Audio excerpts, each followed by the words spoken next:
সার্থক। আলহামদুলিল্লাহ বলি। আমরা যেন আল্লাহরে চিনতে পারি, বুঝতে পারি। আমার বিশ্বাস করুন, কোরআন আমার সামনে, আল্লাহর কসম, কোন জীবিত পীর, কোন মৃত্যু পীর আমার ভাগ্যের ভালো বা মন্দ করার কোন অধিকার রাখে না। কোন পীর ফু দিয়ে আমার ভাগ্যকে ভালো বানাই দিতে পারবে না, এবং আমার একটা চুল বাঁকাও করতে পারবে না। খাইরিহি ওয়া শাররিহি মিনাল্লাহ তাআলা। আমার ভালো আমার মন্দ করার একমাত্র মালিক কে? এক আঙ্গুল আকাশের দিকে উঁচু করে চিৎকার দিয়ে বলুন, কে? আবার বলেন, আবারও বলুন। হাত নামান। আল্লাহ কবুল করুন, বলেন আমিন। আমার এই বক্তব্য দিয়ে আমি কোন পীরকে অমর্যাদা করছি না। পীর সাহেবদের কাছে পীর কোন শরীয়তের শব্দ নয়। কোরআন এবং হাদিসে কোথাও পীর বলে কোন শব্দ নাই। এটি ফার্সি শব্দ।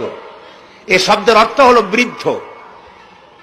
তো পীর যদি বৃদ্ধ হয় ভালো কথা, তিনি যদি আলেম হন আরো ভালো কথা। কিন্তু বাপ পীর ছিল, উনিও সেই সুবাদে পীর। ইলেম নাই, তোনার নিজের কাছেই তো টর্চ নাই। আপনাকে অন্ধকারে উনিও ম্যানহোলের মধ্যে পড়বে, আপনারে নিয়ে পড়বে। আলেম হইতে হবে। পীর যদি হয় আলেম হইতে হবে, এক নম্বর কথা। দুই নম্বর কথা হলো, তিনি ব্যবসায়ী হবেন না। ধর্মের নামে তিনি ব্যবসা করবেন না। তিনি মানুষকে হেদায়েতের পথ দেখাবেন। প্রয়োজনে জেলে যাবেন, প্রয়োজনে ফাঁসির মঞ্চে দাঁড়াবেন। তিনি নিজেকেই ইসলামের সব আমি করি, আর ইসলাম কারো কাছে নাই। যারা ইসলাম করলো 70-80 বছর ধরে, রাজনীতির পথ দেখালো, তারা ইসলামের দল না, ওনারটাই ইসলামের দল। এই ধরনের ফাজলামি বক্তব্য থেকে বিরত থাকতে হবে। এই ধরনের বেয়াদবিপূর্ণ বক্তব্য থেকে বিরত থাকতে হবে। আমার দোকানে খাঁটি ঘি পাওয়া যায়, আর কারো দোকানে খাঁটি ঘি পাওয়া যায় না।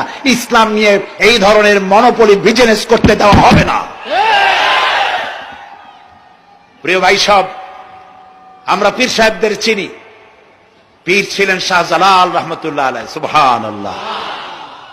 যুদ্ধ করা লাগে নাই, আজান দিয়েছেন, মূর্তির মাথা ভাঙ্গা চুরচুর হয়ে পড়ে গিয়েছে। গৌর গোবিন্দ পলায়া কুল পায় নাই।